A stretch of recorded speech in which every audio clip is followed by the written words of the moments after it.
یکی از معروفترین داستان‌های یه نویسنده خیلی خاص و محبوب به اسم او هنری که اسم واقعیش ویلیام سیدنی پورتر بوده. او هنری استاد داستان‌های کوتاه و تو سبک خودش یه نابغه به حساب میاد. با اون لحن شیرین و ساده‌ای که داره و البته پایان‌های غافلگیر کننده و بی‌نظیرش که امضای کاراشه. اگه داستان‌هایی مثل برگ آخر، بادگیری رئیس سرخپوست یا پلیس و سرود کلیسا رو خونده باشید، حتما میدونید با چه نویسنده‌ای طرفیم. و حالا بریم سراغ داستانی که ما امروز میخوایم بشنویم.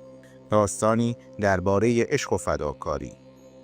داستانی که نشون میده آدم‌ها تا کجا میتونن پیش برن تا به کسی که دوستش دارن یه هدیه در ظاهر کوچیک بدن. این خلاصه رو از روی متن اصلی داستان براتون ترجمه و آماده کردیم. ارمغان مغان یا هدیه سال نو، نوشته او هنری.